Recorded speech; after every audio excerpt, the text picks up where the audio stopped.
Nagkalakas loob na nga si Moki na tawagan ang kanyang pedya-doktor noong bata pa siya at kinumpronta kung ano-ano nga ba ang kanyang sakit mula noong siya'y ipinanganak at nagulat nga ito sa katotohanan na kanyang nalalaman na wala siyang sakit at siya'y malusog noong siya'y sanggol pa. Dahil sa natuklasan ni Moki na wala siyang sakit agad-agad itong naghahanap ng katibayan at pinalad naman siyang nakakuha ng basiyo ng kanyang gamot na siyang ginamit ni Olive na kanyang ina.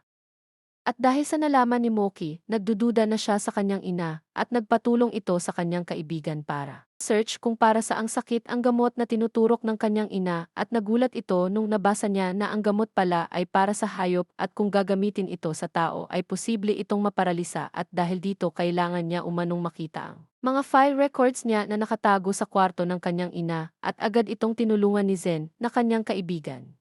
Mga ka-followers, muli po nating subaybayan ang kwento ni Muki sa Mommy Dearest dito lang sa Mix Vlog.